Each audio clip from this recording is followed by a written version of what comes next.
are watching ESPN.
Buenos dias and hello from Valencia. We are here in hot, sunny Spain, and actually in regards to the championship, this 9th race weekend has been crazy so far. Crazy qualifying, and today the race is certainly going to be very hot.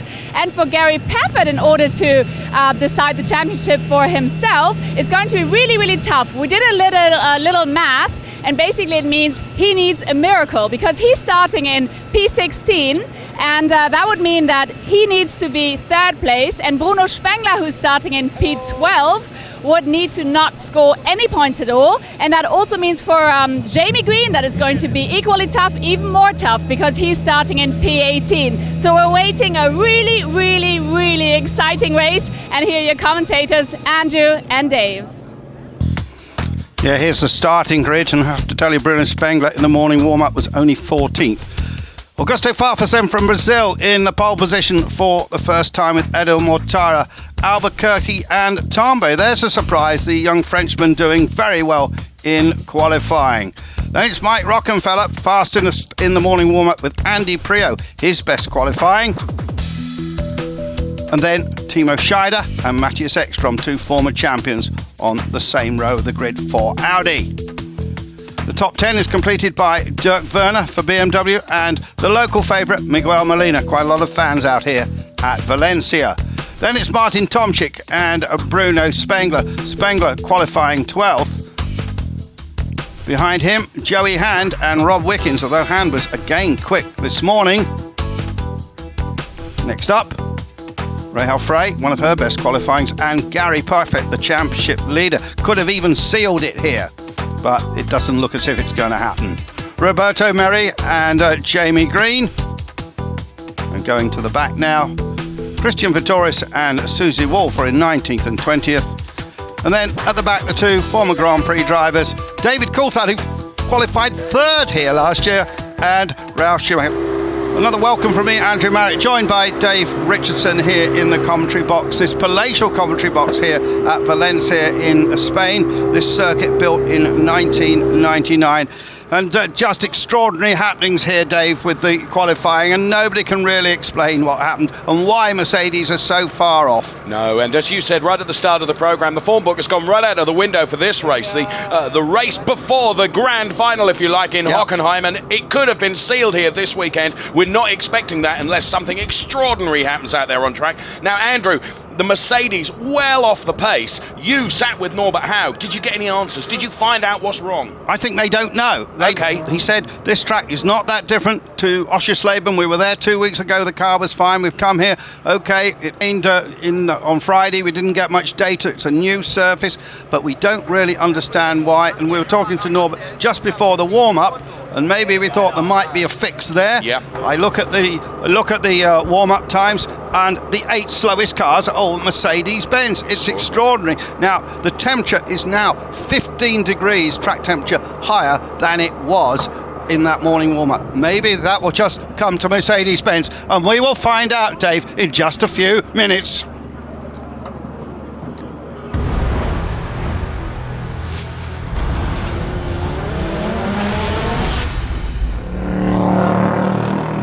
So, this DTM coming up here is the starting grid again, Farfus and Matara. Then we see Felipe Albuquerque and Adrian Tombe. Brilliant showing from both those guys. Mike Rockenfeller and another stunning show from Andy Prio, his best qualifying so far. Then it's Timo Scheider, Matti Ekström, Dirk Werner and Miguel Molina and Martin Tomczyk. Then Bruno Spengler down there, P12. Joey Hand, P13. Then it's Rob Wickens. Another good showing from Rahul Frey, following up from her good qualifying at the Nürburgring. Did a good job here in Valencia. Then it's the championship leader, Gary Paffett, down there in P16. And now we can hear from Dr. Ulrich. He must be feeling quite confident. I guess so, yeah. We've got 7 Audis in the top 10 and 4 Audis chasing Farfus. I guess that's what it's boiling down to? Yeah, that's the game, I think. We had last year here a really good race and could win the championship title here. And we drive this year to make as many points as possible, and for sure a win is our main goal. And that's what we're working for. And also the weather conditions are pretty different to yesterday though, right? Yeah, the weather changed. It's now as we would expect if you come to Valencia. It's sunny and warm, and the last 2 days we really had horrible weather here. But the qualifying was already on dry, and I think these conditions should not be any negative to us. All right, well, best of luck, Dr. Wolfgang Ulrich. Thank you very much, and back to you too. And he's got something to smile about, David, because yesterday in Bahrain, the 6-hour World Endurance Sports Car Race, an Audi won 2 there. So I'm sure he's been talking to the team out there. Congratulations to them. Now, Augusto Farfus, we can see there settled into his car, ready to lead this from his pole position. The delight that we saw on the face of Augusto Farfus when he took that P1 in qualifying was amazing. Now we can hear from Jens Marquardt with Verena. Yeah, so you've got Augusto Farfus in pole position, which is excellent. So hopefully there we're going to see a podium. But also, of course, it's very important, I guess, to get Bruno in the front. He's starting from P12, right? So how's the strategy? Good one, I hope. Well, yeah, hopefully it's a good one. I mean, no, we've got Augusto in pole, which is obviously the shortest way to the checkered flag. But I think we've got Andy and Dirk still in very good positions. And for Martin, Bruno, and also for Joey, there is a lot in the race. Conditions are completely different. Track is a lot hotter. So we'll see. I think we are well prepared, and I hope we have the right strategy, and we'll see what the outcome is. All right, well, you're keeping that to yourself. So thank you very much, and best of luck. Let's hope for a really, really good race. Thank you very much, Jens Marquardt, and back to you too. Yeah, and Verena's just hot-footed it back from the Baja Desert in California, where I think she drove one of those big Baja buggy things. My goodness. And yesterday she had her Baja boots on still. She really is straight from the desert. Okay. So maybe we'll catch up and talk to her about that in a moment. We look down here at the current championship with Paffett, of course, leading by 127 points, the 11-point lead over Bruno Spengler with Jamie Green third. They're the only 3 that can take the championship. Mike Rockenfeller is 4th, Matara 5th, Tomczyk, Ekström, Farfus, Vitoris, Schneider and Werner. We had crunched the numbers beforehand. Yes. We thought we might need it, Dave. But one of the numbers we crunched, if Bruno Spengler won here in Hockenheim, then no one could beat him if he could put back-to-back victories together in the last 2 races. And Gary, if he won this race here today and Bruno was not in the top 4, then the championship would go to Paffett. But we'll tear that piece of paper up. It's worthless now, frankly. To be fair, you're absolutely right. You know, coming into this, the preparations that were done, the numbers that were crunched, it's all been thrown away. Even, Dave, if this track has come to Mercedes with the heat coming up, yes. and their big problem, they said, was that they just didn't have traction, they didn't have grip. They were happy with the balance of the car, they didn't have the grip. And if maybe they can get the tyre more into a working zone now, and the car is going to be quicker than it's been all weekend, even so, overtaking around here is diabolically difficult. What concerns me, Andrew, or concerns me, but I think it's going to be very, very interesting, is the long drag down the start-finish straight here. There's that funnel effect, isn't there, into that tight left-hander, which is the first corner, and that's going to be very action-packed, I feel sure.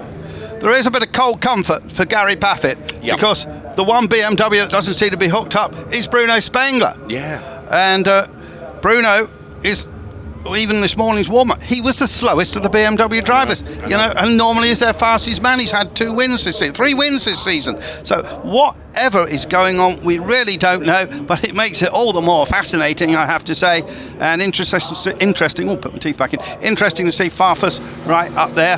The 2 men who might still battle to the final point at Hockenheim in 3 weeks' time. I'm sure that's how it's going to be turning out. Jamie Green has only just got a very slight mathematical chance on this title. They head off now on this warm-up lap here at this anti-clockwise circuit, which will later host the final round of the MotoGP Championship. But today it's all about four wheels here as the cars weave around, trying to get some temperature into the tyres. The track temperature is now really quite hot, Dave, at 38.5 degrees centigrade, and the air temperature 23.9. Now, what is incredible, Andrew, in a week which has contained so many stories about Mercedes, is this was not what they wanted, is it?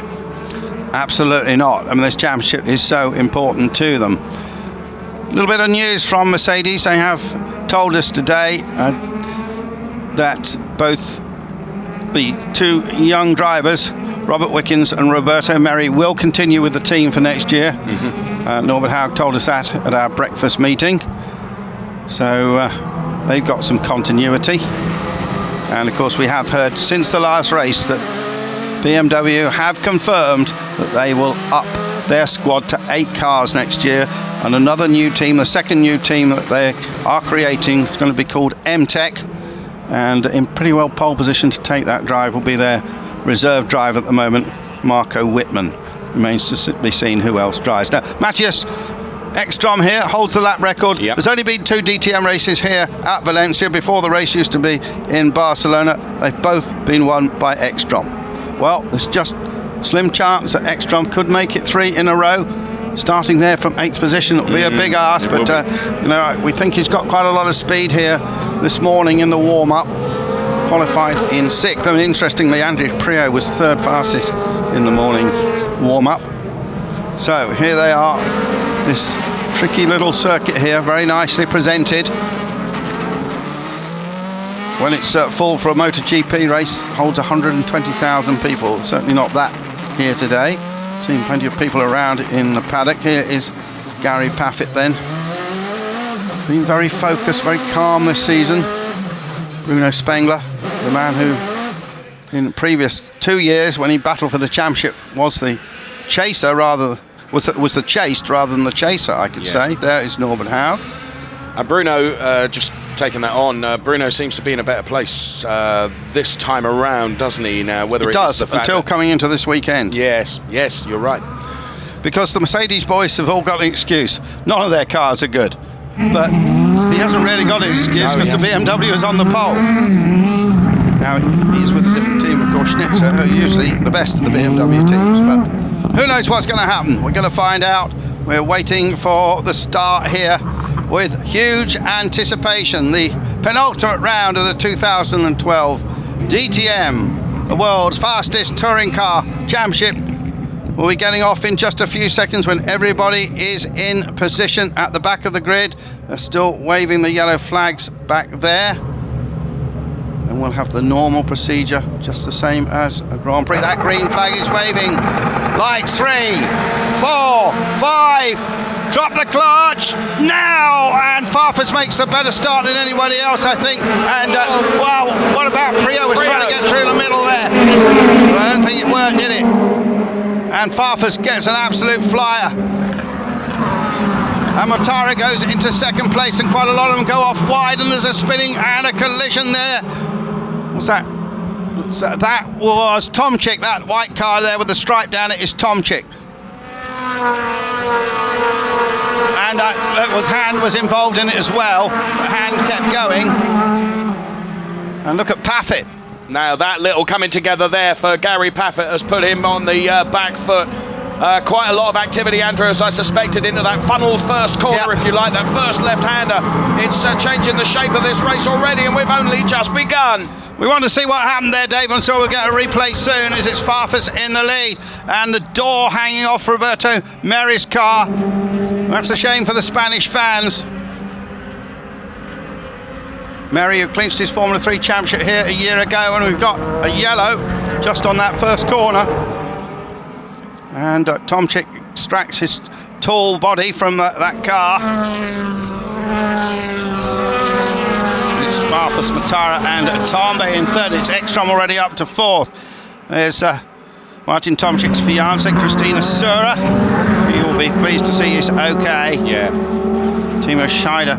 So it's Audi in second, third, fourth, fifth, sixth places. And Spengler has made a good move. Yes, he has. Look about Spengler. Where is Paffett? Paffett is seeing the 17th at the moment. Hander is in 16th after that incident. So there we see Gary Paffett then way down the order, off the track he goes. And also Dave Priaulx, when he tried to go through that gap and didn't make it, had to come off the throttle, and quite a few people went by him. He dropped to 9th. So Spengler just inside the points at the moment.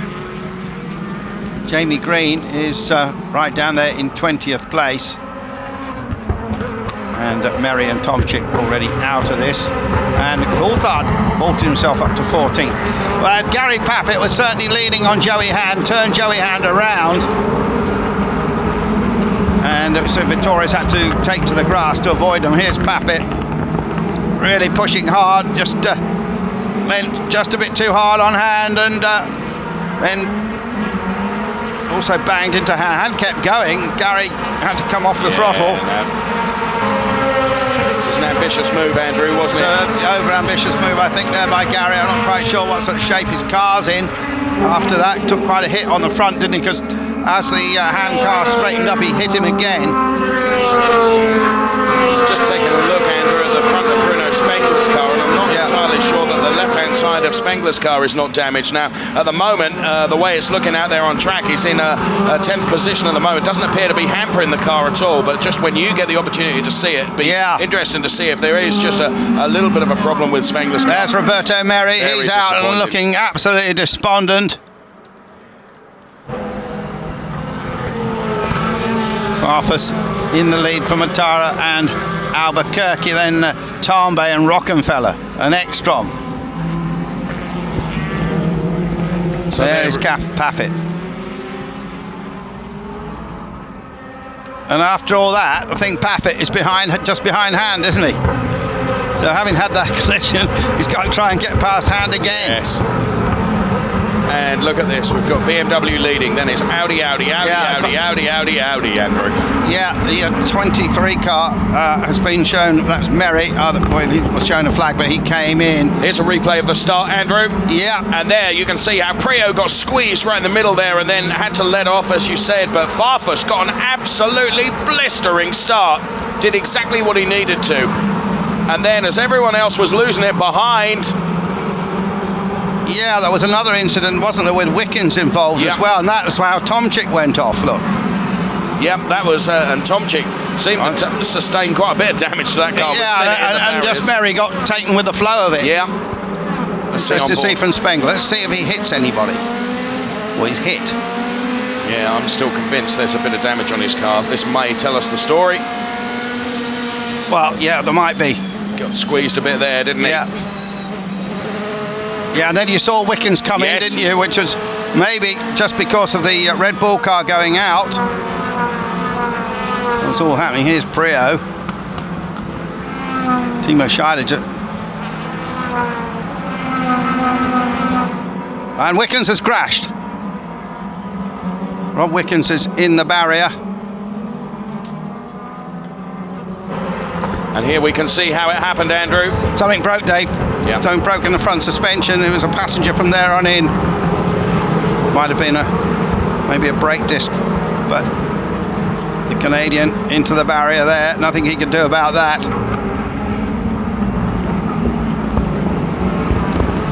Incident in turn 1 and 2 under investigation.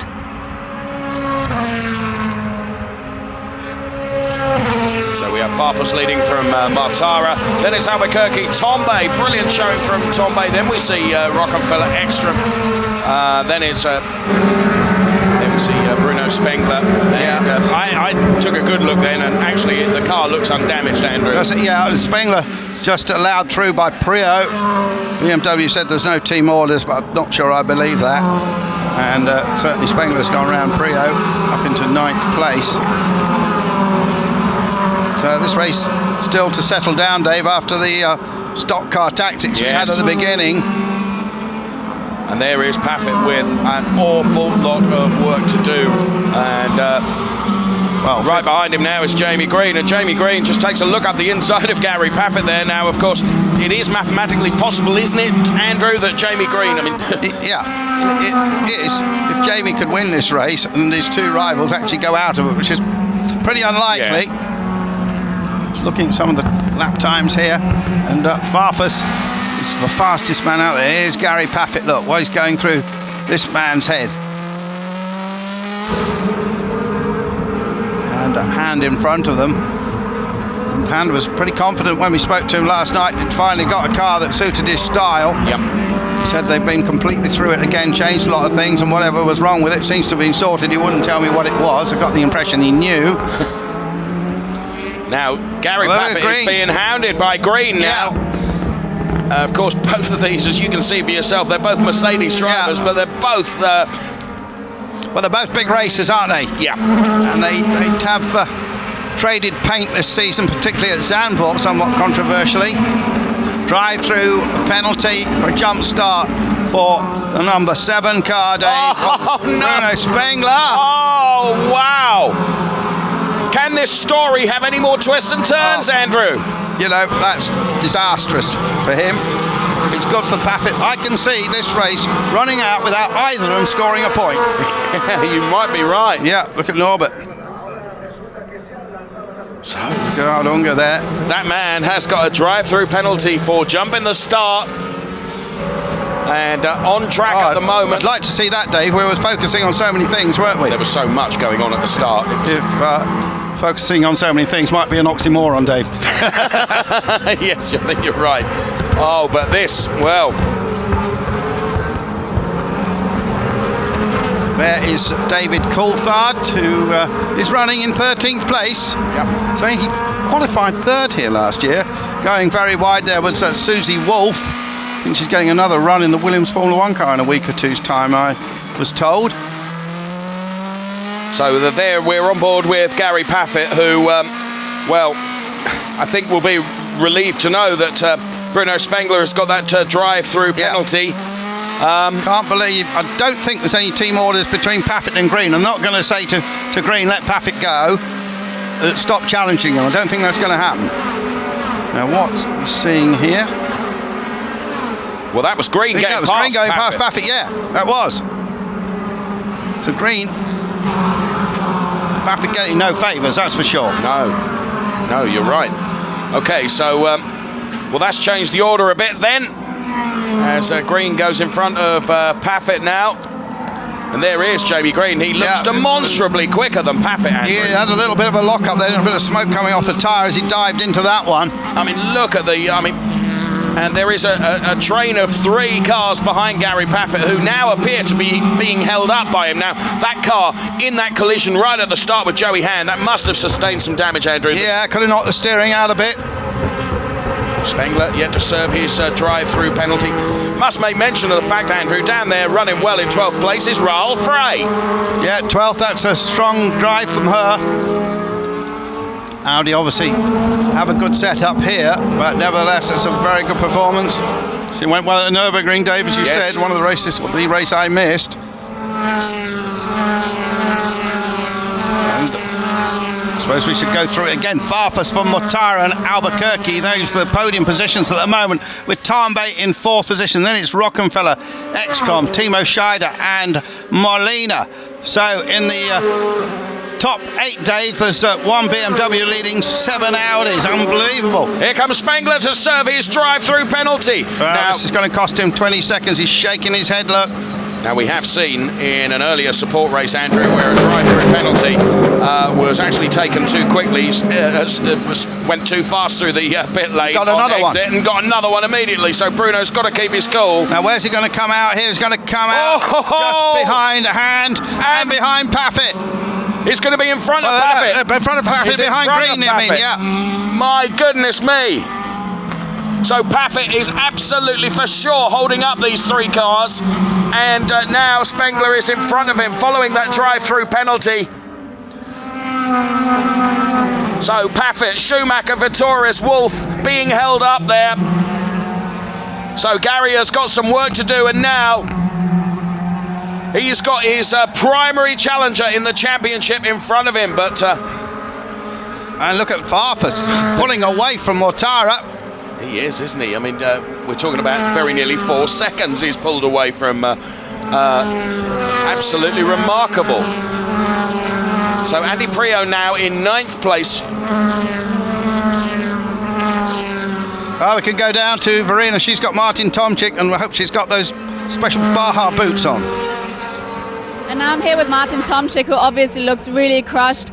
Martin, what exactly happened there? I mean, the race ended way too soon for you right in the first corner. What happened? I mean, I just saw the television pictures. It's quite clear that Wickens drove straight into my car on the back. I mean, I saw the whole start procedure. First he crashed a bit into Spengler and then straight into my car. I mean, they always say they are the nice and fair players at Mercedes. Definitely today, that was definitely not the case. So it shouldn't be the third time in a row, 0 points. That's just a disaster for myself. But in that case, it's just not fair anymore. That's really not fair.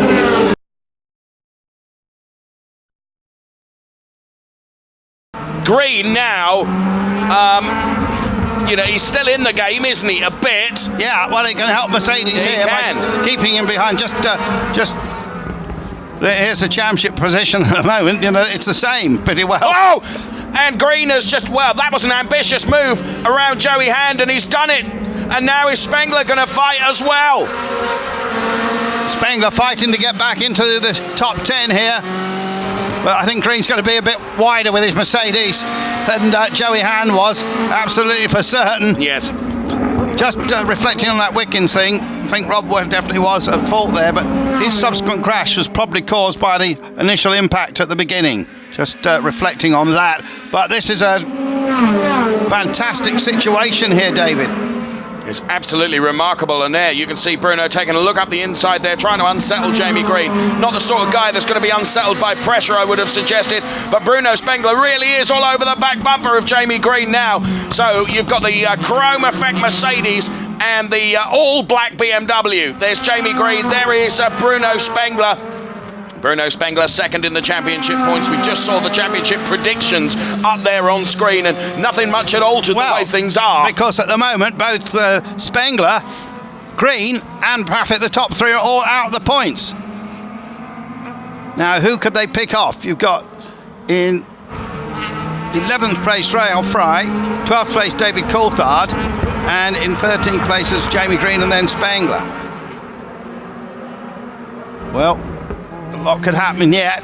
Yes, and in a way, this battle is deflecting us away from the fact that Farfus is having a brilliant drive at the front. And there he is now with a 4.7 second lead. And now we can hear from Rob Wickens, and I wonder if he feels he made a mistake. And now I'm here with Robert Wickens. Now we just talked to Martin Tomczyk. He was pretty ticked off. And from your point of view, what happened in the first corner? Yeah, from my side, even before the start of the race, my steering was becoming loose and loose. And so when I turned to the first corner, I turned the steering, but the car carried going straight. So, yeah, I mean, 100%, I apologize to Martin. It was 100% unintentional, and it's a shame I ruined his race. But only a few laps later, then my car went straight in the first corner. So it's a real shame. But yeah, I apologize to Martin. But from my side, something was broken on the car, I think, before the race even started. All right, very unfortunate. Thank you very much, and back to you guys. Well, interesting, and I think that might have been the situation. I think that was the racing driver's excuse, is number 23. It just looked the way it was, a bit strange. Yeah. Okay, so let's focus on, and here, there's Andrew. a jump start. Yeah. So that the replay of that jump start that Bruno Spengler served a drive-through penalty for. We can see again Andy Prio getting really squeezed in the middle of that. He really did, didn't he? Yes. Ruined his race, actually. Totally compromised his race there. And there, Spengler taken to the grass. Well, I say that, Dave, and now just see into the first corner, and Andy's still in there in about 6th or 7th place, so something must have happened on the next corner that caused the man from Guernsey to be hampered. And we can roll it backwards and forwards, look on the Yeah, and I think what we're looking at here is, well... They have sensors, Dave. Yeah. So we had one a couple of years ago with Ralph Schumacher at the Norris Ring that I couldn't see that he jumped the start, but the sensor said he had, and it said, you know, it was 0.05 of a second or something. Right, okay. So Mortara's just put in the fastest first sector of the race, so he's trying to close up a bit on Farfus. Farfus, he's got 4.9 seconds, Andrew. Yeah. An incredible lead he's got. And there is our race leader then. Augusto Farfus then had a blistering qualifying which gave him P1, and from that pole position he's converted that into leading this race by just under 5 seconds. It's Farfus, Mortara, Albuquerque, Tombe and Rockefeller, the top 5. The pit stop window is now open and nobody's made an instant dive.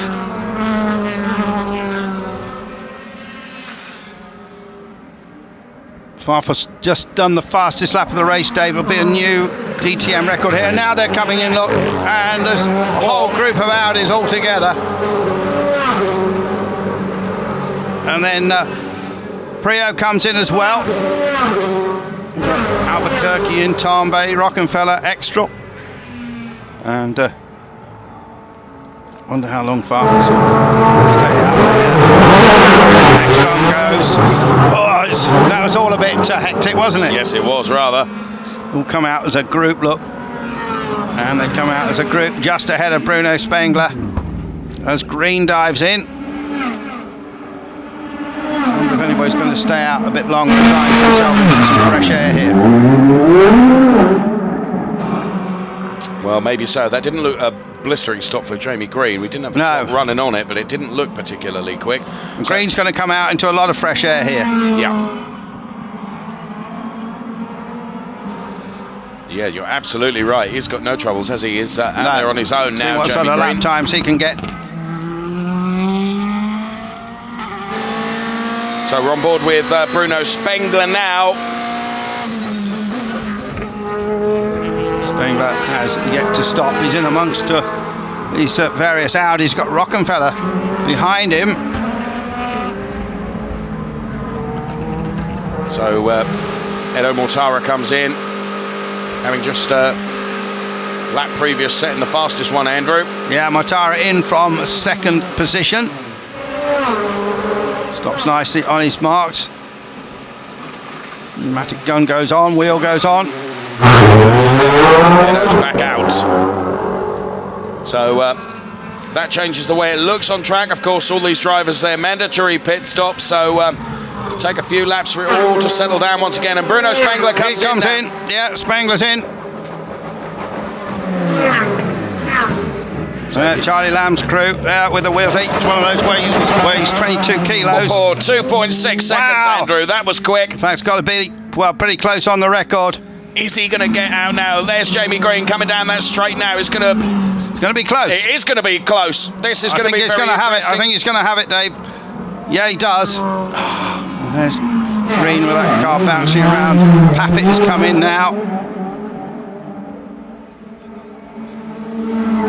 And Spengler leapfrog Green in that. There's Susie Wolf going through. So Paffett back out then, and there is Jamie Green. One of the first four have come in yet. And that strategy works so well for BMW and Bruno Spengler, Andrew. Just get him in, and here's our race leader, Augusto Farfus. He fires it out in a 3.6 second stop. He's going to stay in front of Mortara here, I think.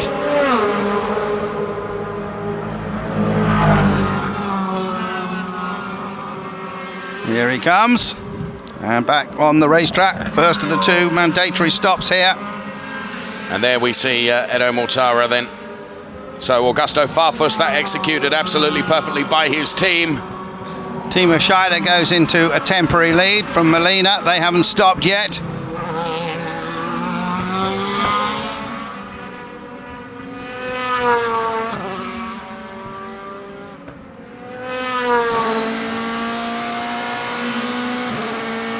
So back on board we go with Bruno Spengler then. And here we can see Bruno into that first turn ahead of Jamie Green. I can tell you he's happy with this set of tyres because he's just done the purple sector for the third sector of the racetrack, fastest of everyone. Right. No, because he's got to find a way through though, hasn't he? There is Hand.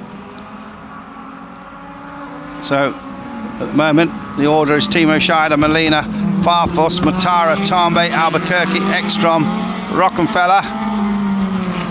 Only 14 of the 46 laps into this. There's Paffett doing all he can.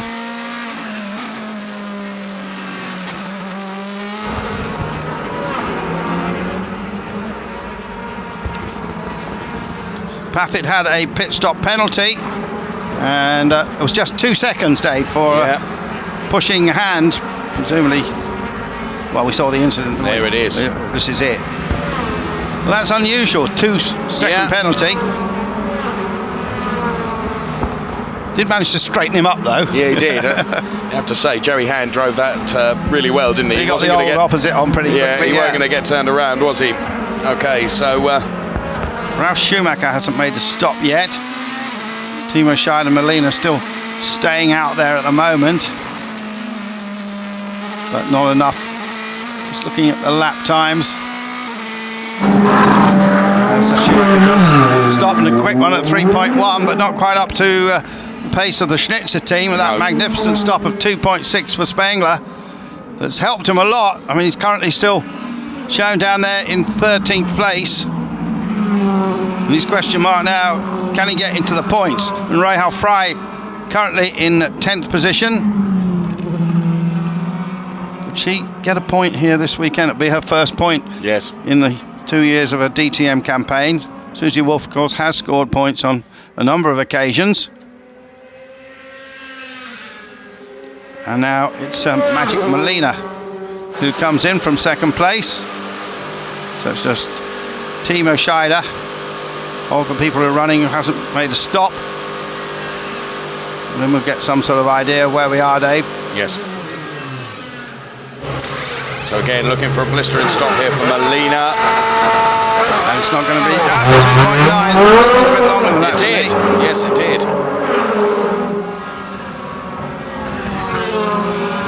So he slots in and back out into the race.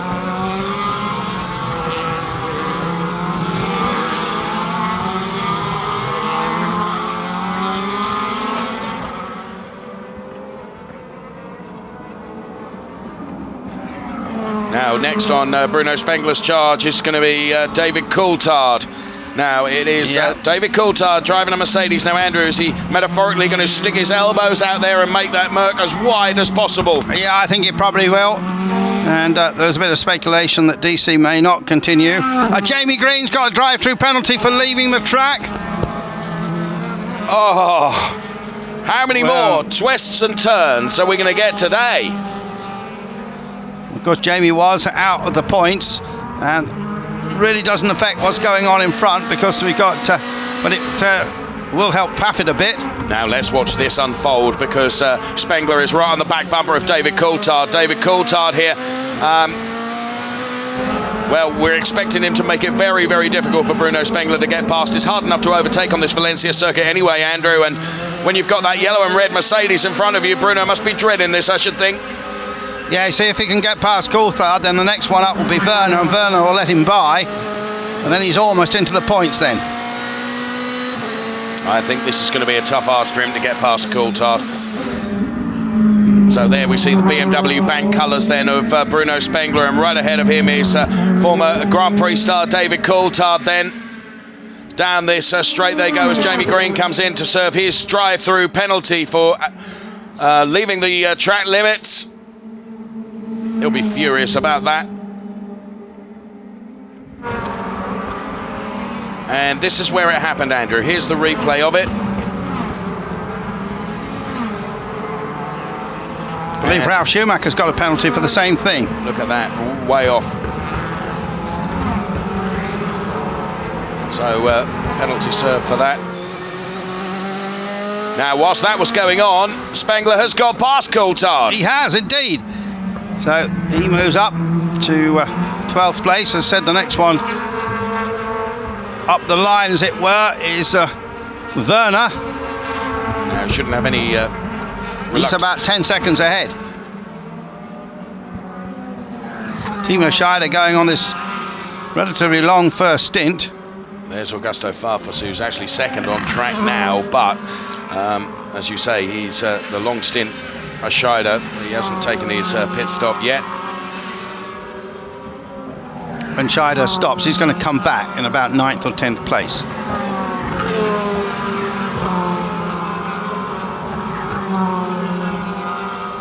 So there we see Andy Prio then, 9th, and Raoul Frey behind. Then it's Werner, and then next up the order is Bruno Spengler. Here's that drive-through penalty I told you about for Ralf Schumacher.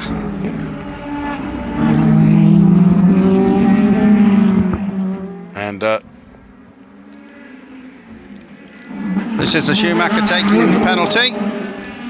So penalty for leaving the track. So he takes his drive through.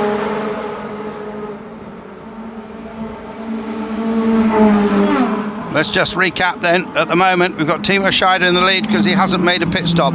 Then it's Farfus, the de facto leader. Then Mortara, Tambe, Albuquerque, pretty well as it's been all through the race. Ekstrom, Rockenfeller, Molina. Then it's Prio, who's worked his way up well, and Fry. Then Werner and Spengler. And the difference between Werner and Spengler is 10.8 seconds. So it'll be a while before he closes up on his BMW Confederate, and then one assumes he'll go by, but that will put him into 11th place. Here is Ekstrom making his second stop to try for a different strategy. He's going to do another 26, 27 laps on this final set of tyres. Now that's an interesting strategy. I wonder what that might do. Yeah. Just we'll have to watch this. This could be very interesting indeed from Ekstrom. And he's come out in front of Spengler. Yes, he has. So Ekstrom then, a very, very quick stop by his pit crew, 2.8 seconds then, and now back out on track, and there is the man that's following him, Bruno Spengler. Absolutely brilliant shot this is, as we can see Bruno at work in the cockpit of this BMW. So it just shows you how different strategies we have here in the DTM. We've got one driver's already made both his stops and another driver who hasn't stopped at all. Yes.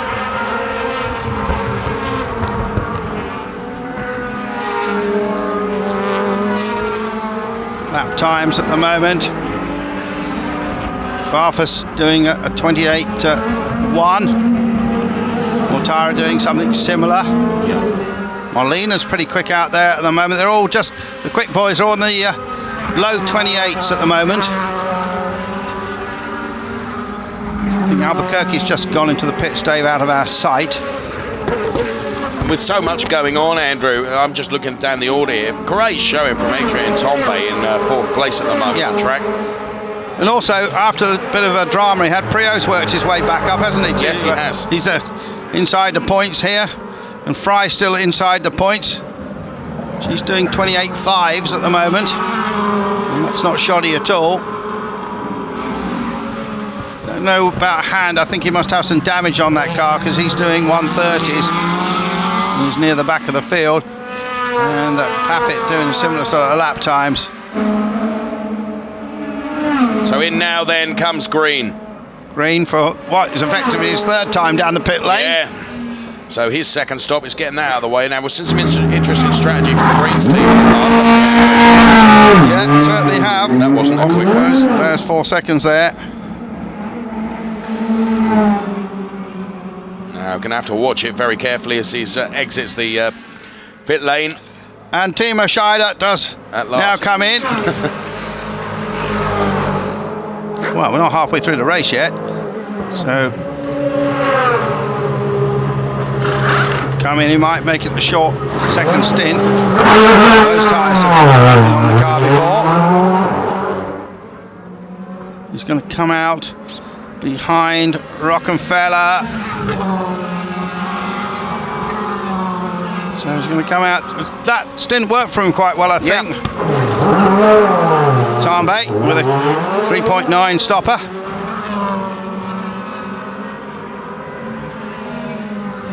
So Farfus continues in the lead here. Second of the BMWs is Prio. Spengler down there, currently out of the points in 12th position. And now he's got Albuquerque and Ekstrom in front of him, having made their second stops. There's Farfus. There's the gap back to Mortara in the Playboy liveried car. No sign of any Playboy people here this weekend. So with all the battles that are going on behind, it's playing into the hands of Augusto, who's having the time of it out there in front, isn't he, Andrew, from that blistering start? Yeah, Spengler's going to really have to work hard, Dave, who is going to get in the points, isn't he? Yes, he is. At the moment, you just look at it. You could definitely see all three of the top contenders coming away from here pointless.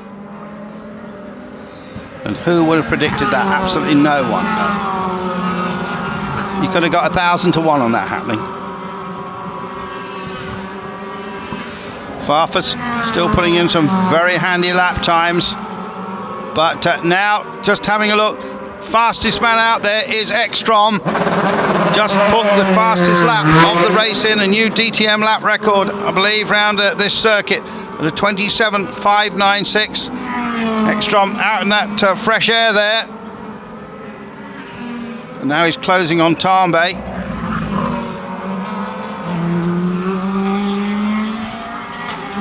Now Eki hasn't had a win this year. It's pretty unusual in the last 10 years that Eki hasn't won one of these things. Remember, he finished the season brilliantly last year. I think he won 3 of the last 4 races. There's Gary Paffett. Got to count himself a lucky boy, really, that Spengler had the problems that he had in qualifying, and then the drive-through. Yes, that's helped the cause, hasn't it? Somewhat. Very much helped the cause. So we're watching Bruno Spengler now, who's driving like an absolute demon. I think, it's, as you've said, Andrew, it's going to be such a big ask for him to get into the points. And if he does, it's going to be right at the low end of it, isn't it? It's right at the back order.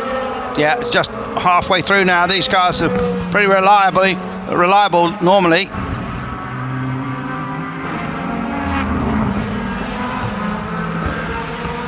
Look at Gary's car, he's just running in the 130s. And both Gary and Jamie well off the circuit then.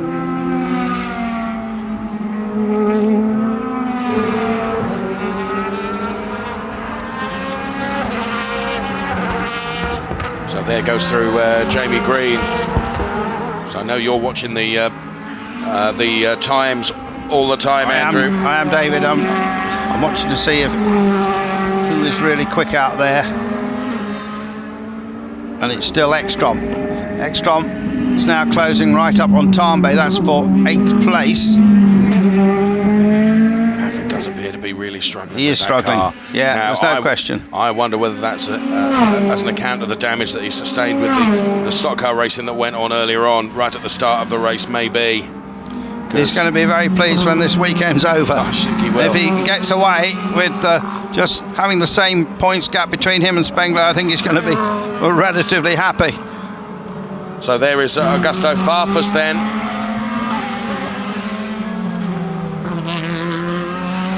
Leading this race and doing so out there on his own, absolutely brilliantly. Stylish lap after lap after lap for Augusto Farfus. As I said, he's won here in the past on this track in the World Touring Car Championship in BMW, much less horsepower, of course. I think he might have even won in an Alpha here years ago. Hugely experienced man now, and it's been his weekend, really, hasn't he? But what can Mortara do about it? The gap is 5.2 seconds. And at the moment, Mortara just chiseling a little bit off that lead. He did the last lap. And some 11 seconds back to Rockenfeller. And then it's Timo Scheider. So Prio back out now, having done his second stop. That slots him into 11th, I think. Adrian Tambay, though, in his first season of DTM, doing an outstanding job this weekend. Well, Ralph goes out. Wonder if he'll be in the DTM next year. So, and now Paffett seems to have.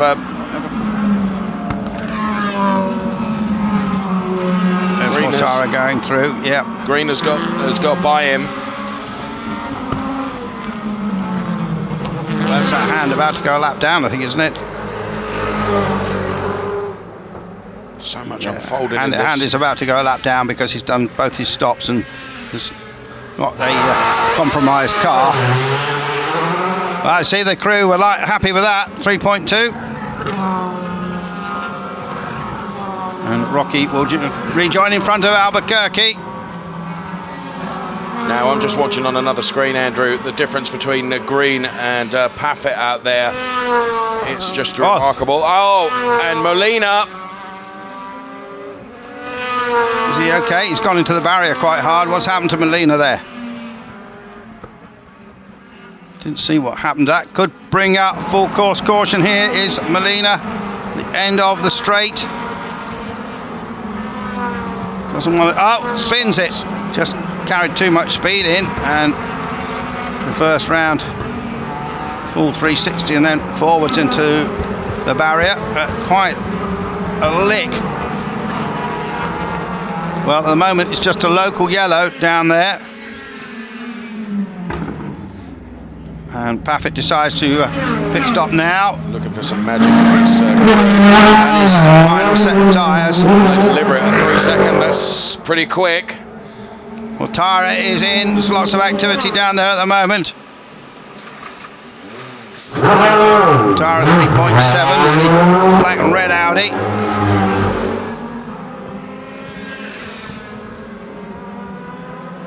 And there he comes out, still in front of Patrick Tambay and Ekstrom.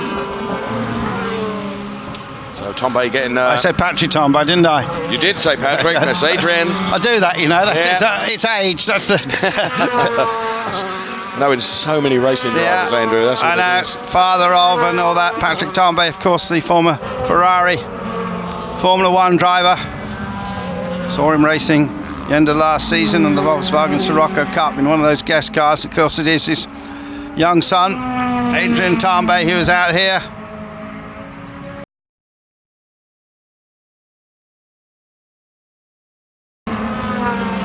Now that's the replay of Green. Just look at that, absolutely flying past Paffett. Andrew Paffett had got nothing to do to defend there at all. He's just so much quicker. And I'm convinced that there's something amiss with that car following the collision right at the start. I think there's that, and the fact they haven't got a good setup. And here comes Farfus in for his second stop. Let's hope they get this absolutely spot on. There they go. The crew from Belgium, not magic. It was 4.2 seconds, but that won't hurt him too much. And the team RBM, who masterminded all that success for Andy Prio and indeed Farfus in the World Touring Car Championship.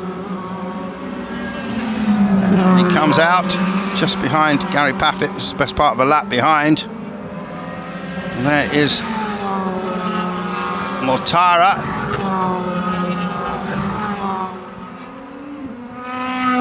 That's looking so good for the man with the Castrol Edge sponsorship. And that car, look. Oh, that was a problem. See, it fell off the jacks, didn't it? Well, the jacks the pneumatic jack, they went down. They didn't have enough pressure in them. Or yeah. You see the little camera there on the right-hand side. Look.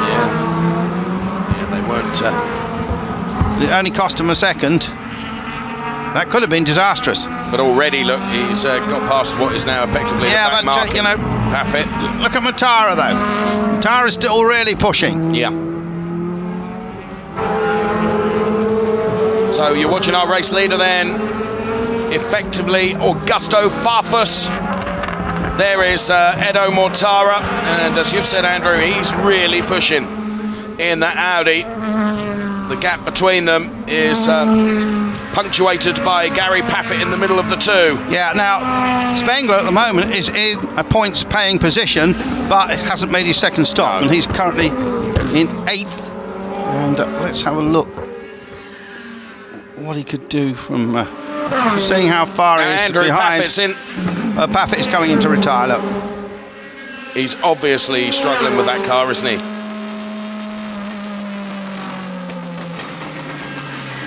He's going to turn right into the garage and say, that's it, folks, weekend to forget. And then he's going to be glued to the screen to watch what Bruno Spengler is doing and whether Spengler can salvage a point or two out of this. And my feeling is that Spengler's not going to be able to do that. Ray Frey still running up there in 11th, Dave. We've got nearly all the pit stops served. We've got Timo Scheider still out in the lead and doing some pretty good lap times. So it looks like Spengler's team getting ready now, because Spengler's not... Yeah, that's Spengler's team. Not been in for his second mandatory stop. We've lost the drive like Bruno, haven't we, off the car that we had yes. a couple of weeks ago at website. Apparently it's been hugely popular, that campaign. Part of BMW Bank, which presumably is a finance house if you buy BMW. I don't think you can just go and bank there. No. I haven't seen too many branches down High Wycombe High Street, shall we say that? No. Okay, so we're expecting Bruno in this time then to do this. It'll be very interesting to see where he comes out. I think he's going to come out in 12th place. Here's Timo comes into him. Timo Scheider's got a problem, I think, Dave. Look at this. Very slowly down the pit road. I wonder what that is. Another upsetting day for Timo Scheider. So there, we're following him all the way down the pit lane. Yeah. Yeah, you're absolutely right, Andrew. That's going in. That's another one in the garage. And whilst that goes on there, that's going to help him. Yeah, it's going to help him. Off he goes. 3.1 seconds. Another swift stop from Charlie Lamb Schnitzer team. Where's he going to come out?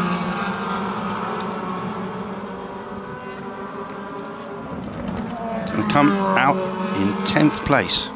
So there's Gary now watching on. You know, that point could be so vital. Yes, it could. Now the next one down the line is Rahal Frey. Try and find out what's going on there with Timo's car. Sure, Green will be legging it down there. Still got a way to go yet, Dave. Well, there's a bit of pushing and shoving going on here. What, Joey Hand, Joey Hand and Ralph Shoemaker. You might have driven all those Grand Prix, mate, but I'm the star of Sacramento, California. Well, when it came to the braking there, now Joey's going to try round the outside.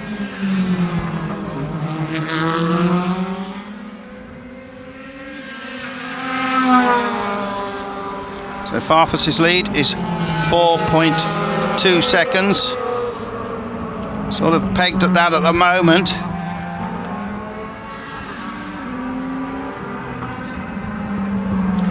So the way we have it now, let me just run down the top 10 for you. Farfus, Mortara, Tombay, then it's Ekstrom, Albuquerque, 1, 2, 3, 4, 5. Then it's Rockefeller, Prio, P7, Werner, P8, Frey, P9, Spengler, Andrew, P10. P10. And look, there's those BMWs, but Rahal Frey. Now, how far is she ahead of Spengler? 6 seconds at the moment. Right. With where are we? Lap 30. She's lapping in she's lapping around 1:28.5s like that. And we've got 14 laps to go. Haven't established Spengler's sort of speed on this final set of tyres yet because he's just out of the pits. We'll check that out and then we'll get a feel for whether if Spengler can get by Frey, then he'll be allowed past Werner and Prio, and then he really will take a chunk out of Gary's. Yes. Yeah. Gary's lead at the top of the championship, but Rahel Fry is driving the best DTM race of her life by a long way, up there in the points. She's obviously got a good car under her. She's doing an excellent job here. The gaps, look. Albuquerque and Rockefeller running close together.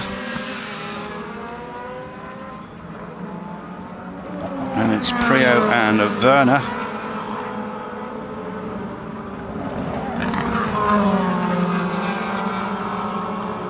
There's Spengler.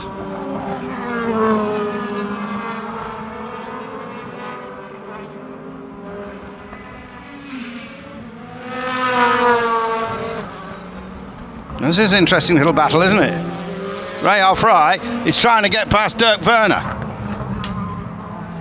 And the two yellow E-Post cars battling together. Well, this throws a very interesting twist into it.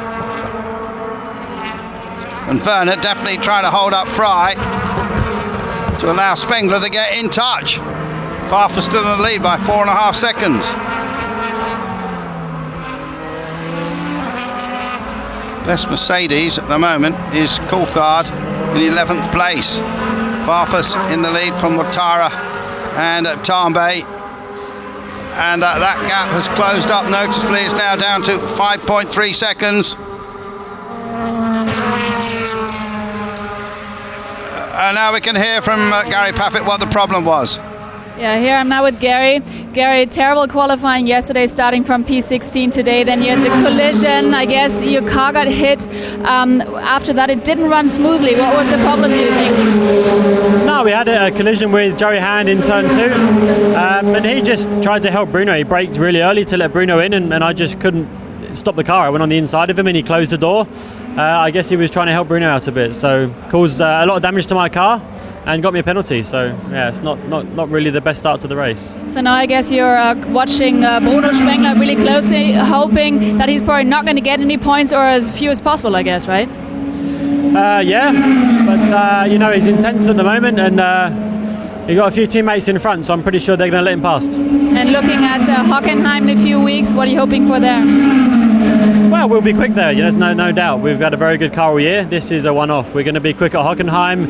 We're going to be fighting to win the race, and we're still leading the championship. So you know, it's been a very bad weekend, but I think we've been very lucky. Bruno isn't winning the race. So. Right, well, thank you very much, Gary. And that's it for now. Back to you guys. Yeah, well, just absolutely vital words we heard there from Gary. And the thing that's fascinating here is that part of this whole enactment that's going on is now Rahel Fry, because she is trying to get past Dirk Werner, yes. And Werner is trying to slow her up to allow this man here to close up.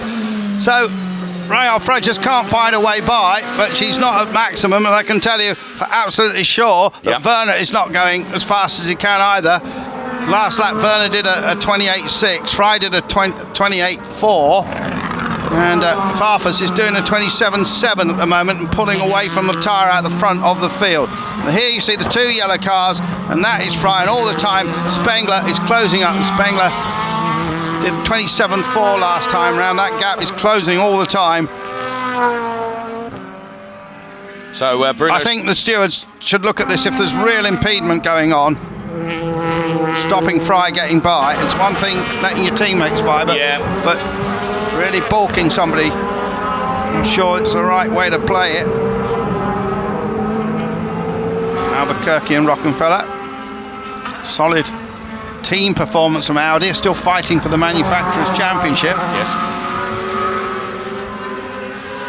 Farfus still just looking pretty well the quickest man out there still, as far as lap times are concerned.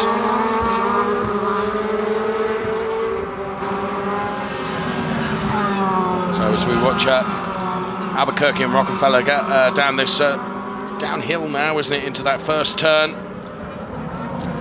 Interesting though, Gary Paffett's interview saying that he felt that at the start that Joey Hand had tried to leave a gap for Spengler to go through, and Gary just couldn't miss him because he was just going so slowly into the corner. That's what he said. Whether that's the case or not. You see, all the time, Spengler's closing up. There's still 12 laps left. Yeah, because the thing is, he's got to get past Royal Fry. Yes. And there is definitely enough time for him to do it, isn't there? yeah, she won't want to give up her best ever result. No, absolutely. And I mean, obviously, she's not in a Mercedes. It's a sort of different situation, isn't it? She's an innocent bystander in all this. In effect, all she knows is she's being held up by a very wide yellow BMW. She probably doesn't even know why, or maybe she's clocked it. But it doesn't really matter to her. She just wants to get the best result she's ever had in this championship. Maybe save a drive for next year, you know, because with a drive like this, you know, they'll want to keep her on for sure. It's a great performance. And of course she is, as you say, in the middle of this battle, if you like, and she's playing a part in it, which she wants nothing to do with, really, as you say. She just wants to cement, as you say, the best. Well, she's having a bit of a go now, look. God, saw this girl first in a Volkswagen Sirocco Cup guest car at Nürburgring about 3 years ago, and so did Audi, and also then saw it in the Ford GT at Le Mans. Small girl in a big car, and she really drove that well. And you know, this girl's got a lot of talent. You just see her, she's a slip of a girl. Yes, she is. Now you see that Spengler's right up on the here. She was trying to nudge her way by now. And do you know what? You're absolutely right. I mean, that yellow BMW is... Yeah, he's deliberately holding her up. Is wide, isn't it? Yep. Yeah, then he gave her a bit of a biff. Well, that will be interesting to see. But as you have said, Andrew, all the time Spengler is closing that gap down. And look at him. He's now within shouting distance of Rahul Frey. Now, of course, the other way to look at it is it could all go horribly wrong out there, Andrew. Well, it could, of course. Charlie Lamb. Still 11 laps to go. Still Farfus and Matara doing similar lap times. In fact, last time round, Farfus just pulled the gap out a bit more. And here's the view from Spengler's car. That windscreen wiper doing curious things. And now he's right on the tail of Rahul Frey. I'm sure she's going to fight here. She's driving the car well. Dave Coulthard's close to being in the points, actually. In 11th. Green is in 12th. And Coulthard's the best of the Mercedes. Very similar speeds down the straight here. Now, of course, Rahul Frey's got to defend from Spengler. She's not able to take that charge to Verna now. No, she can't really leave the door open now. Right, these are going to be fascinating laps, Andrew Marriott. They certainly are, and well, we'll see them unfolding here live. Quite a bit of gravel on the track, isn't there, as well? While this is going on, Gusto Farfus still maybe heading to his first DTM victory. He has a 6.4 second advantage over Edo Mortara, as we see Bruno Spengler then in the cockpit, absolutely determined and focused. This is the prediction, assuming Bruno stays where he is. Paffett will be on 127. Bruno will be 10 points behind, and then Jamie Green will be down there. And Jamie Green will still have a mathematical chance of winning it on 108.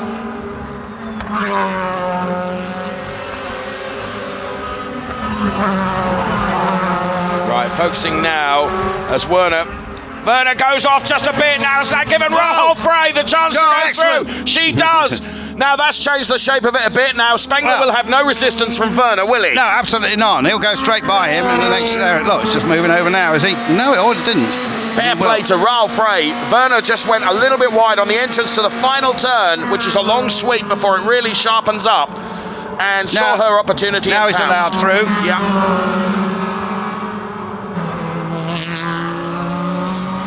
And the next one up is Prio. He's another Frey's 4 seconds behind her. Werner getting ragged as well in the process. Hasn't done his car much good. Well, that just gave Rahul the opportunity to seize that chance, which she did, and did it in style. So Rahul Frey up to 8th place.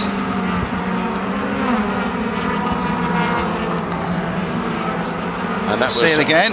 That was Spengler going past. Yeah, no resistance No, whatsoever. of course not. And yeah, look at that from Dr. Wolfgang Ulrich. Look, Yeah, supporting and his. also Arne Jensen. So here is Rahul Frey now, who's going to have Bruno Spengler banging on the back bumper very, very soon indeed. These cars are running light now, and there's Prio in the picture as yes. well. Well, he'll know what to do if he gets a black BMW up his boot. But Rahul Frey wants to stop that. Another 8 laps to do it. Driving like an absolute demon today, she is, Andrew. She had a brilliant qualifying. There's Norbert Haug, looking very pensive indeed. And there is Andy Prio, and Rahul's really reeling Andy in now. She certainly is. The last lap Prio did was a 30.1. Oh, and Edo! Oh, but Tara's gone off. What is that about? Because again, that helps Spengler. Yes, it does. Edo Mortara another couple of points. We'll get a replay of how that happened. It's been incident packed, Dave, hasn't this? Well, that was weird. Well, that looked like... Yeah, it was either a puncture or something broke in the front suspension, I think. Yeah, I mean, that was very sudden, wasn't it?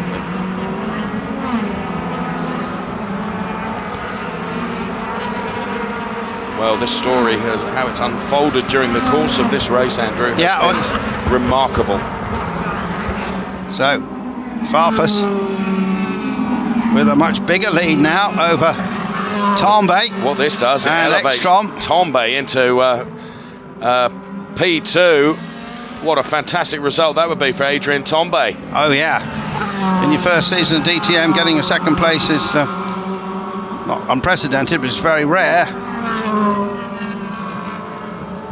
What's happening with Rahul Frey? And there is Spengler now. And now Rahul's going to be up against Andy Prio, isn't she? Yeah, and Prio, of course, has deliberately slowed down. Yeah. And let's see if Spengler can pick off the 4-time World Touring Car champion. So there's Andy Prio, there's Rahul Frey, there is Bruno Spengler. Head in hands, Edo Mortara. Speculate there was a mechanical failure there. It was interesting watching Edo right at the start of the race on the grid. He was sort of scraping at the tarmac with his boot like a speedway rider, Andrew. He wasn't he? Went out to just feel the tarmac. Don't see that very often. So now, Rahul, is she going to have a go at Andy Prio? She's got to. She's got to try and get past Andy. She had a little go there, another little thing. Oh, and now... this is the place to do it. So Rahul Frey, Andy Prio, Bruno Spengler in the mix as well. This is going to play out. And Spengler's gone down the inside. And Rahul Frey. Oh, Rahul Frey's got squeezed out. And Spengler's gone up. And Rahul Frey is fighting back. And she has gone down as he gives a nice nudge to Andy Prio. No respect. They're going to go off. Oh, this is going to end in ridiculous. Tears. Well, Prio played it exactly right for Spengler, didn't he? Spengler's up to 6th place now. No more BMWs to help him. They're not going to stop Farfus, are they? They're not going to pull him back. And quite a bit of damage to the Frey car, but I hope she continues. Now, I thought Andy was just a bit too rough there. He got very sideways off that final turn. I wonder if he has sustained a little bit of damage there, because feisty Rahul Frey trying so hard, and you can see them locked together here, welded together. Andy Prio is under investigation. I tell you, he'll get a penalty for that. Well, I think that was perhaps just a bit hard, Andrew, wasn't it? That, you know. Again, this is the time of the season when this sort of thing, like trying to run her off the road to allow Spengler through. Pushed her off the road to allow Bruno Spengler through. She tried to come back at him. He was still leaning on her.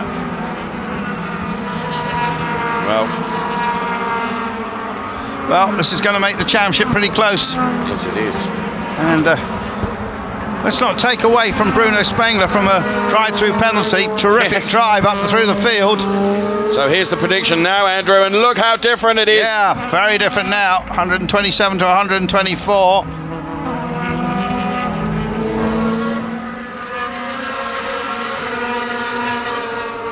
So we're into, what have we got? 5 laps. 5 laps of this left to but run. Spengler's got nowhere to go now. No. The next one along is Rockenfeller. And I don't think Rocky's going to let him through.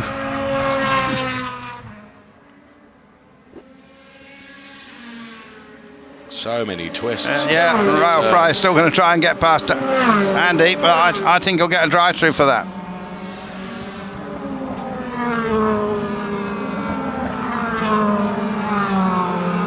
Well, if you want controversy, you've got it here in the DTM. You're not kidding. Meanwhile, Farfus's lead over Tambay is the best part of 10 seconds, and Ekstrom is closing in on Tambay. There's David Coulthard. He's going to be in the points for the first time this season. Yep. And maybe they'll let Green pass him. Yes. They might do, just to get that point. You never know. Sometimes every point counts at the very end. Well, Andrew, over your rich history of motorsport, you've seen championships won and lost through just singular points, haven't you? Yeah. There's discussions there. Edo's made it back. And now Rail Frey, once again, having a dig at Andy Prio. Yeah. And now, of course, just up on your screen there, I can't quite read it. I need my glasses there, Andrew. Irregular overtaking, change position. He's been told to let Rahel Fry by. Right. So there's no drive-through. He's got to let Rahel Fry by. Then he can attack her again. He's got to yield. Well, how are they going to try and make that work? Well, they obviously can tell him over the radio. But so, once he's let her past Andrew, he can go back to attacking. Yeah. Okay. Unusual, never seen that in the DTM before. Very rarely seen it. See it when people cut corners. Yeah. But in a situation like that, I haven't seen it. So there, that is the pass done and dusted. Yeah. And now Andy's at will to try and get past once again. Yeah. Well, Rail Frey, I wonder if she'll be making that Audi as wide as she can. She looks so much quicker than Andy anyway, in fairness.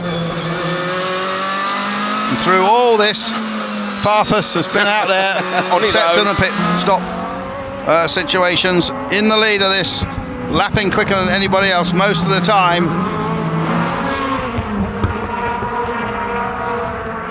Spengler up there in an incredible 6th place. Well, he kind of predicted it might happen, but I thought they were too far down the road for him to do it. I agree. BMW's slowed down a lot, and BMW telling us they haven't got team orders. Come on. Andrew, if we'd have predicted the way this race has unfolded, they'd have thought we're bonkers. Because it has been nothing like we imagined. And when Gary Paffett was interviewed after he retired, you know, then we'd only got, well, Joe Hans retires. Then it was only 1 point that Spengler was going to get. Now it's all so different, isn't it? But I think with just 3 laps left to run, Spengler is as high as he can possibly be, isn't he? Oh yeah, I'd say so. Unless something ridiculous happens, of course. Unless somebody else drops out. And that is... we don't know what happened to Mortara. No. So probably a bit late in the game for Farina to get down there and find out what the Mortara problem was. But if there is a chance, we'd like to hear it. There's Susie Wolf, been overshadowed by Rahel Fry today. And there our race leader then, Augusto Farfus, who, barring back markers, has had a relatively lonely time out there. And we've had women doing much better than this in the DTM in the distant past when Ellen Law raced for Mercedes-Benz. But this is the best performance we've seen by a lady racer in a couple of seasons. There's Farfus just put Susie a lap down. Now here comes Tambay. Yeah, Tambay, this is the battle for 2nd place. Tambay and Ekstrom, and you can see the last 3 laps, it's closed up by 0.4 of a second. And then it's Albuquerque. Be a decent result for the Portuguese, and then Mike Rockenfeller. Yep. Can't do the sum quickly enough, Dave, to tell you what this is doing in the manufacturers, but it's definitely helping Audi.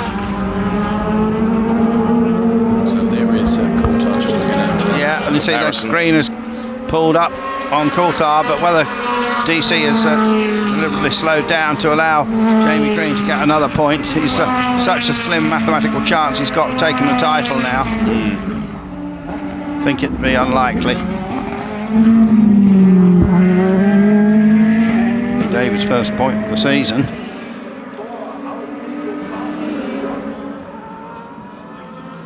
Well, we never expected this. We thought it would be a fairly predictable race when we came here to Valencia in Spain. It's been the absolute opposite, hasn't it? So Farfus, Tombe, Ekstrom, then it's Albuquerque, Rockefeller, and then in P6, Bruno Spengler. Yeah, I see that Prio's dropped about a second behind Fry now, 7th place.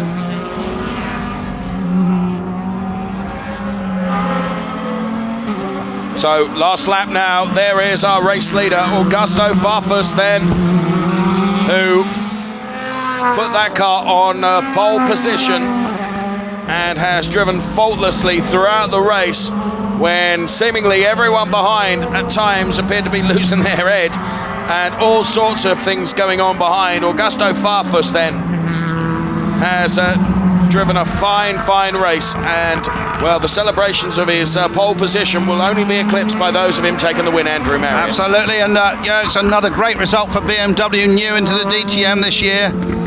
We've had the Spengler victories, but now we've got another driver winning for the Bavarian company and heading towards the line now as DC slowed down then to let Jamie Green go by. So that'll mean a point for Green. But meanwhile, here comes the man from Curitiba in Brazil, heading for his first DTM victory. He's looked racy all season, but this is by far his best performance, and here he comes, heading towards the checkered flag, and Augusto Farfus wins it for BMW. The team go wild. Adrian Tambe. Adrian Tambe just hangs on for a second from his teammate Ekstrom, his Audi teammate, and then it'll be Albuquerque. Here he comes. At least a top 4 for the Iberian Peninsula. The Portuguese driver takes 4th place. Then it's Rockefeller. And there is Augusto's wife. But here now, Andrew, we never thought it as this race unfolded. Bruno Spengler crosses the line. And, well, Bruno will be very happy. Yeah. Look, he even finds time to put the thumbs up to our camera. He knows that he's done an incredible job out there and really closed that gap up to Gary Paffett. Yeah, he pulled that out of the bag with the help from some of his teammates, didn't he?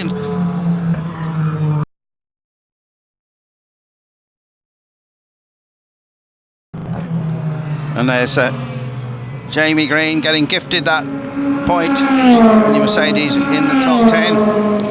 And Verina's there with Norbert Haug for his reaction. Yes, I am. Well, it was a very difficult race for Mercedes-Benz. Gary Paffett is still in the lead, yet only 3 points ahead of Bruno Spengler. His race was over way too soon of Gary, and Jamie only has 1 point. What do you say about that? Well, it was certainly not our race today, but Gary made up places at the start that looked quite good. I think he had already gained 5 places, but then he was involved in a crash, and that just ruined his car. It didn't make sense for him to continue, so there was no chance, and we took him into the pits. Well, but still we are leading, and now we go to Hockenheim, and I think we have a good chance still.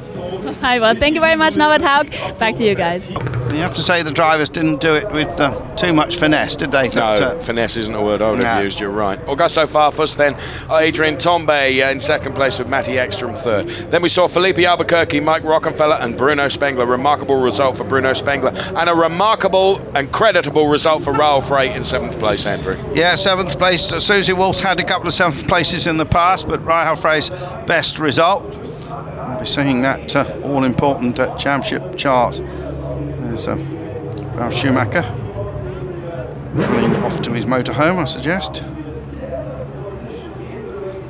And got to say congratulations to Team RPM for their victory. The team run by the Belgian who had all the success in the WTCC, but this is new, this is difficult, and this is different. And there, the Drivers' Championship, Andrew, and look at that points now. Yeah.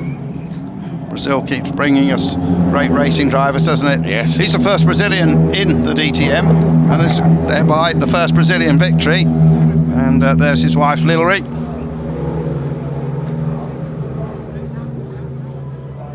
...29 years old. He's still doing it.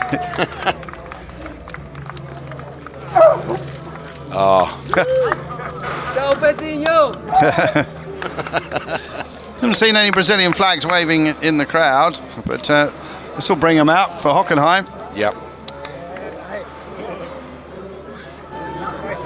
And there's some of the team members.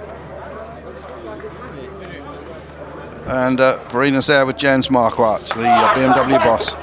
Yes, and I bet he's very, very thrilled. Congratulations, a phenomenal race for Farfus. And also Bruno Spengler really did a brilliant job picking up, and he's now only 3 points behind Gary Paffett. I mean, a perfect day for BMW, isn't it? Well, first of all, congratulations to Augusto and Team RBM. They really did a fantastic job today. It was a tough race, but Augusto went from pole really straight and was never really in any trouble. For the rest, I have to say it was tough. Yeah, we struggled a little bit with the tires, and other people struggled, I think, a little bit with their brakes. So was a lot in the race. Obviously, also some incidents.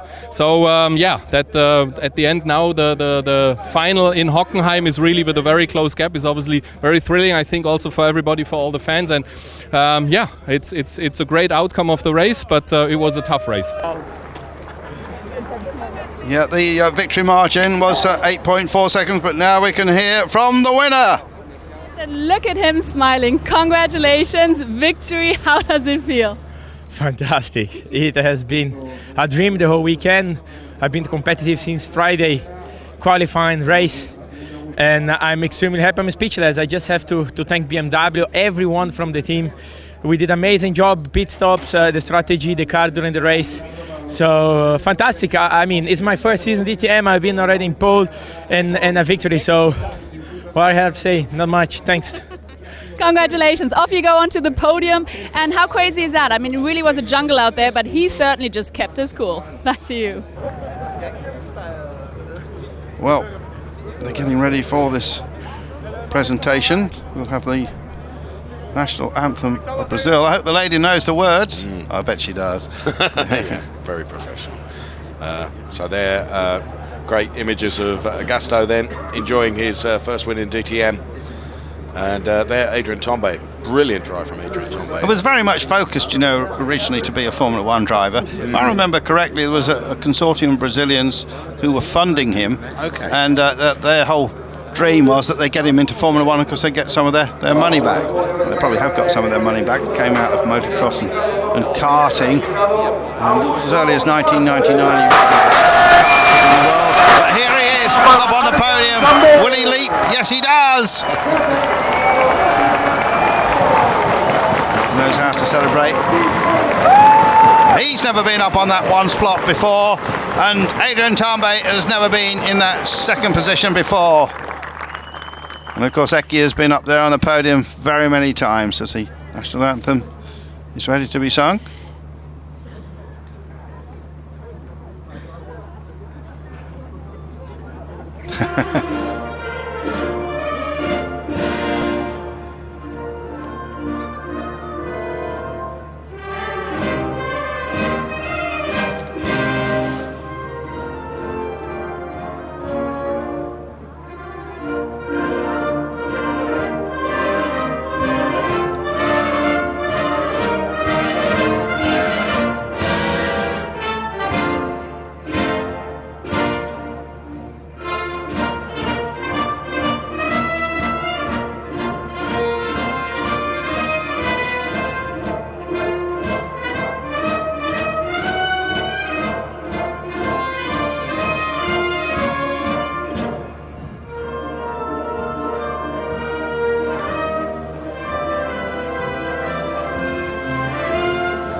Well, either the lady that we normally have, the soprano we normally have that sings the national anthem, we've had that sung every race that I can remember for the last 4 or 5 years, doesn't know the words and is cringing around the back, or she wasn't here this weekend. Right.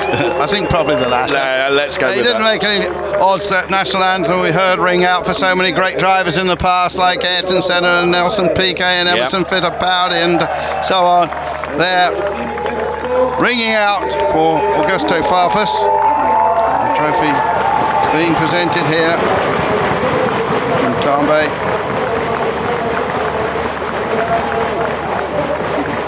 And the director of the circuit.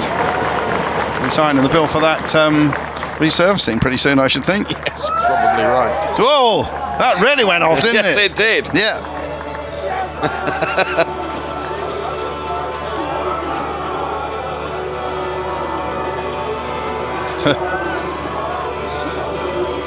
So that was really some very lively Henkel jogging. Yeah, I think I must have given that a good shake. So.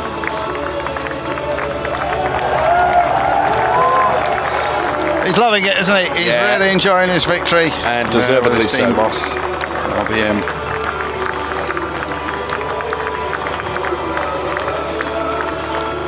This certainly was a really crazy race here in Valencia, hot as ever, and a brilliant day for BMW. Augusto Farfus has his first victory in his rookie year, and also a great day for Audi with Tambay in second place and Ecki in third place.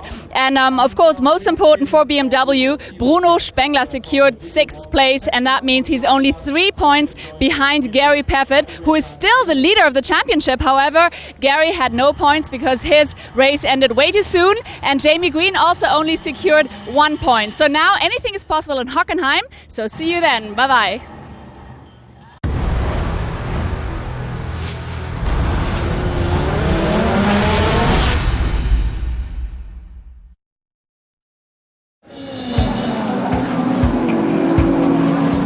This is ESPN.